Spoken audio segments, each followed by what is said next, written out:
और चलिए अब आपको सीधे उत्तराखंड भी लिए चलते हैं। प्रधानमंत्री मोदी वहां पर वर्चुअली संबोधित कर रहे हैं, सुनते आइए।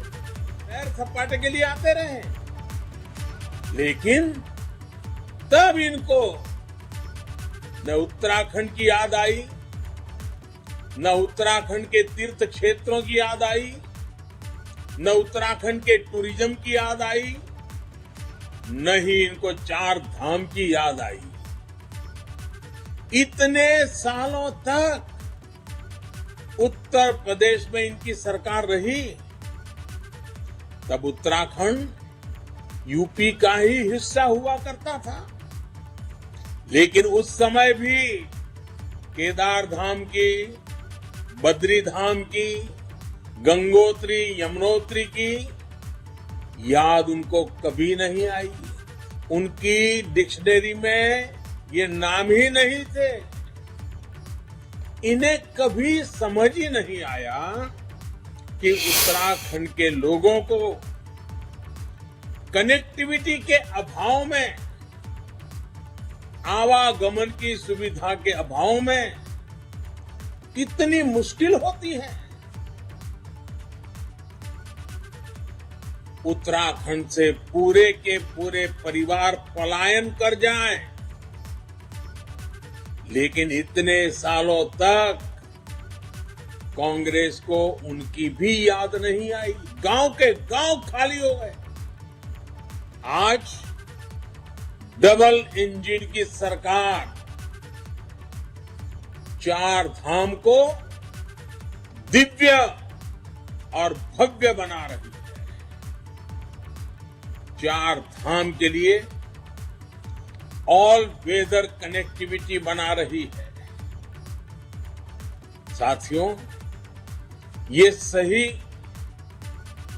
कह रहे हैं कि इन्हें चार काम आते हैं। अब मैं जरा वर्णन कर रहा हूं, उन्हीं की बात को मैं बताता हूं। वो चार काम की बातें करते हो, चार काम क्या है, उनके दिल दिमाग में क्या पड़ा है, उनका भूतकाल इन बातों का गवाह है, वो क्या है।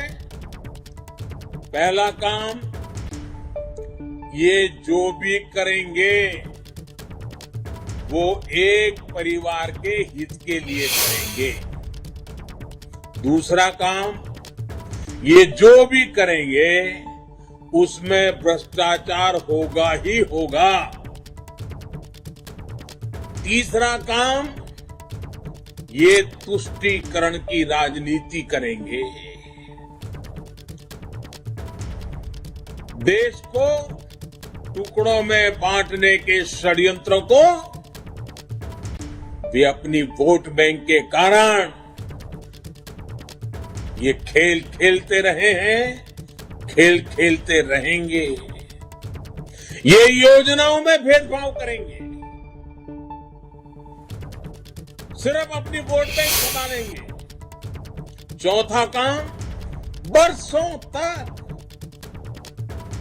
ये परियोजनाओं को लटका कर रखेंगे ताकि लंबे अरसे तक उसमें से ही दोहन करके अपना जेब भर सके।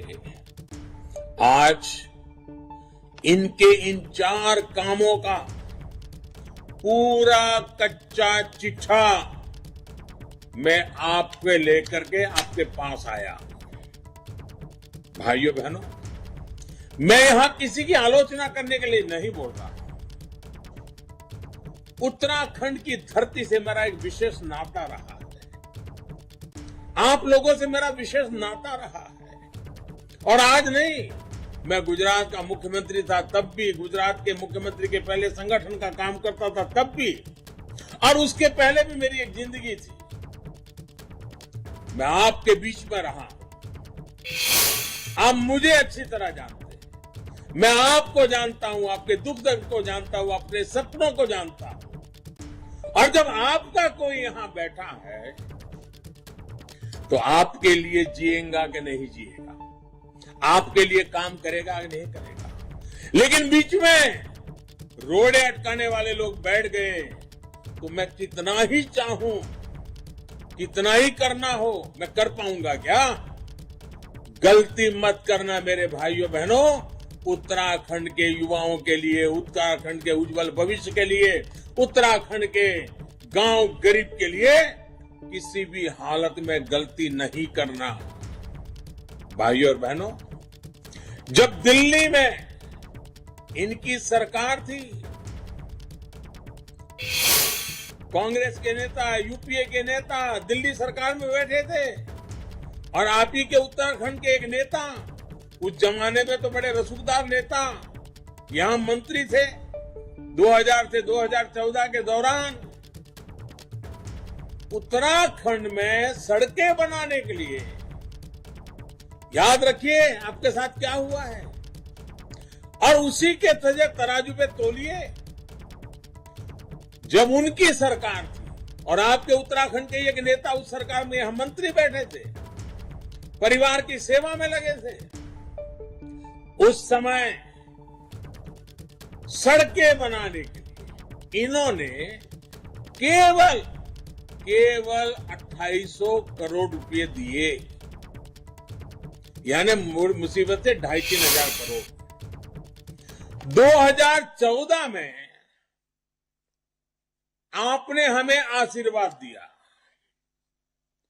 उन्होंने 7 साल में क्या किया था वो मैंने बताया। हमने इन 7 सालों में उत्तराखंड में सड़कों और हाईवेज के लिए करीब 33,000 करोड़ से भी ज्यादा रुपए दिए हैं। अब आप मुझे बताइए,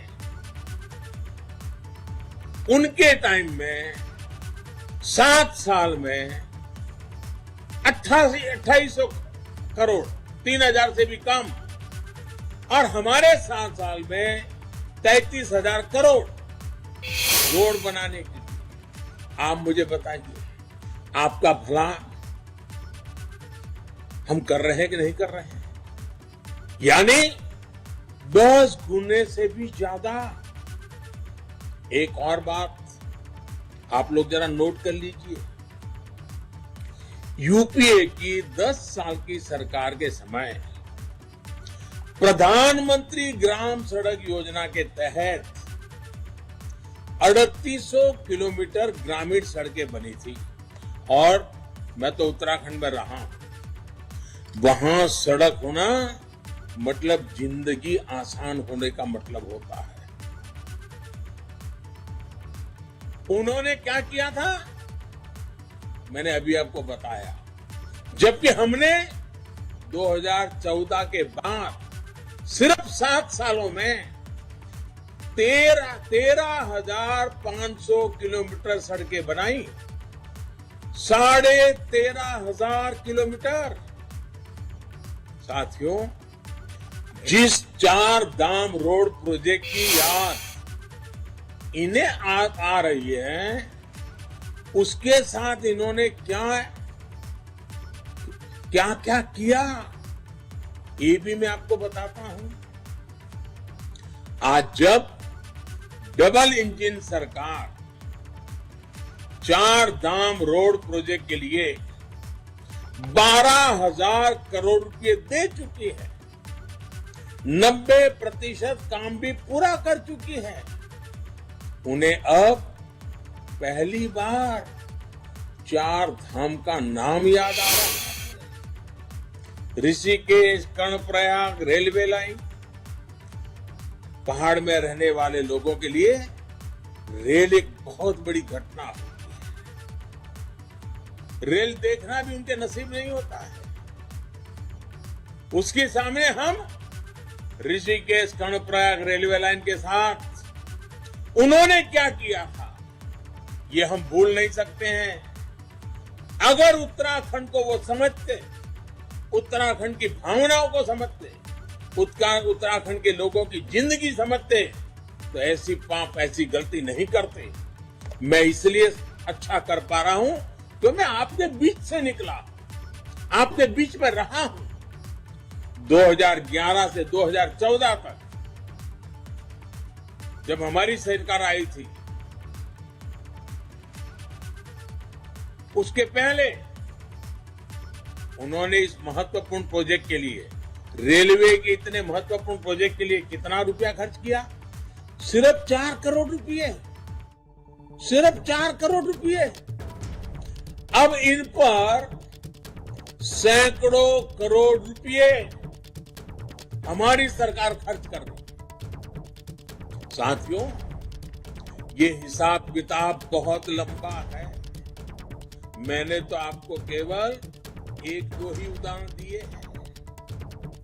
ऐसे काम करने वालों को आप, जिन्होंने आपके साथ इतना अन्याय किया, आपकी मूलभूत सुविधाओं के प्रति अनादर किया, क्या ऐसे लोगों को आप उत्तराखंड की जिम्मेदारी दे सकते हैं क्या? ऐसे हाथों में मेरे उत्तराखंड के युवाओं का, आप अपने बच्चों का भविष्य क्या आप उनको सौंप सकते हैं? जब आप वोट देने जाएं तो हमारी सरकार ने क्या किया है? दिल्ली में रहता हूं, लेकिन मेरे दिल में उत्तराखंड की कितनी बड़ी जगह है, इन बातों को याद रख करके वोट करने के लिए जाइए, ये मेरा विशेष आग्रह है। भाइयों और बहनों, नैनीताल सहित पूरे उत्तराखंड के पर्यटन और तीर्थाटन, इस उद्योग को आधुनिक इंफ्रास्ट्रक्चर से बहुत बल मिलेगा। उत्तराखंड से दिल्ली की दूरी बहुत कम हो रही है। इस बजट में भी उत्तराखंड के आधुनिक इंफ्रास्ट्रक्चर को और बल दिया गया है। पर्वतमाला प्रोजेक्ट्स इस बजट में हमने घोषित किया है। पर्वतमाला, ये पर्वतमाला प्रोजेक्ट से जो हिमालयन सारी छोटी पर्वतमालाएं हैं, हमारे उत्तराखंड की सड़कें और आधुनिक होने वाली है। यहां के महत्वपूर्ण तीर्थों, मंदिरों और पर्यटक स्थलों को रोपवे से जोड़ने पर स्थानीय लोगों को सुविधा भी मिलेगी और रोजगार भी मिलेगा। आप भी जानते हैं, जितना टूरिस्ट ज्यादा आता है, उतनी हिमाचल, अब उत्तराखंड के लोगों की, हिमालय की गोद में रहने वाले आप सबकी, आपके नैनीताल के लोगों की रोजी रोटी को बहुत बड़ी ताकत मिलती है। आपके नैनीताल के नजदीक के हनुमानगढ़ी मंदिर को भी रोपवे से जोड़ने पर विचार चल रहा है। हेमकुंड साहब में भी रोपवे बनेगा।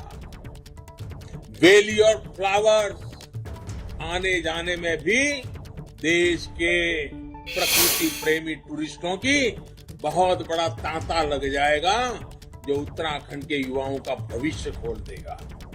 साथियों, जितनी ताकत से हम 21वीं सदी की तरफ बढ़ना चाहते हैं, देश का दुर्भाग्य है कि नकारात्मक सोच में डूबी हुई, विकृत मानसिक विचारों से प्रभावित कांग्रेस उतनी ही ताकत से देश को 20वीं सदी की ओर धकेलने की कोशिश कर रही है। हम आगे जाना चाहते हैं, वो पीछे धकेल रहे हैं। जरा इनके वादों और इनके इरादों को तो देखिए, ये उत्तराखंड को कहां ले जाना चाहते हैं, ये देवभूमि में क्या करना चाहते हैं। ये लोग जिस यूनिवर्सिटी की बात कर रहे हैं और सीना ठोक करके कर रहे हैं, बेशर्मी के साथ कर रहे हैं, और देवभूमि में ऐसा करने की इनकी हिम्मत देखिए। ये उनकी तुष्टीकरण की राजनीति का जीता जागता सबूत है। और जहां जहां कांग्रेस ने तुष्टीकरण की राजनीति को हवा दी है, जहर बोया है, जहर। हम कश्मीर का हाल क्या करके रखा है, इन्होंने देखा है। हम उत्तराखंड को तबाह नहीं होने देंगे, लेकिन कांग्रेस तुष्टीकरण की अपनी आदत को छोड़ना ही नहीं चाहती। भाई और बहनों, हमने हर वर्ग, हर संप्रदाय के लिए देश की पहली राष्ट्रीय डिजिटल यूनिवर्सिटी की घोषणा बजट में की है। इस डिजिटल यूनिवर्सिटी का बड़ा लाभ उत्तराखंड जैसे पहाड़ी प्रदेश को होगा, दूर सुदूर के लोगों को होगा, गरीबों, दलितों, वंचितों, पिछड़ों और हमारी बेटियों को विशेष लाभ होगा। ये डिजिटल यूनिवर्सिटी घर बैठे ही अनेक प्रकार की डिग्रियों की सुविधा देगी। घर बैठे ही युवा अपने सामान्य फोन से देश और दुनिया के बेहतरीन अध्यापकों से सीधे क्लास ले पाएंगे। अच्छी पढ़ाई के लिए बड़े शहरों में जाने की मजबूरी इससे कम होगी। यही तो 21वीं सदी की नई सोच और नई अप्रोच है। भाई और बहनों, गांव के, पहाड़ों के गरीब, दलित, वंचित युवाओं को समान अवसर देने का एक और बड़ा प्रयास हुआ है। ये भाजपा सरकार ही है जिसने टेक्निकल और मेडिकल की पढ़ाई को हिंदी में भी, स्थानीय भाषा में भी सुलभ कराने की पहल की है। हमारे पहाड़ों के गरीब परिवारों के युवा जिनको अंग्रेजी में असुविधा होती है, जो अंग्रेजी के कारण इंजीनियरिंग, डॉक्टर या दूसरे अच्छे प्रोफेशन में नहीं जा पा रहे थे, उनके लिए ये बहुत बड़ा अवसर दिया गया है। अब गरीब माँ का बच्चा भी, दूर सुदूर पहाड़ों में रहने वाला बच्चा भी डॉक्टर बनने के सपने देख सकता है, इंजीनियर बनने के सपने देख सकता है। हम और उसके सपने पूरे करने के लिए काम भी करेंगे। यही नहीं, मेडिकल सीटों में भी लगातार कई गुना बढ़ोतरी कर रहे हैं। यहां उत्तराखंड में भी मेडिकल कॉलेज का विस्तार कर रहे हैं। अब यहां ऋषिकेश एम्स के अलावा एक सैटेलाइट सेंटर भी शुरू हो रहा है। इस पूरे क्षेत्र को इससे इलाज की बहुत बेहतर सुविधा होगी। पहले अच्छे इलाज के लिए दिल्ली तक भागना पड़ता था, फिर ऋषिकेश में ही एम्स आ गया। अब एम्स जैसा इलाज उधम सिंह नगर में ही मिलेगा। तो उधम सिंह नगर और नैनीताल के लिए प्रधानमंत्री मोदी वर्चुअली जनसभा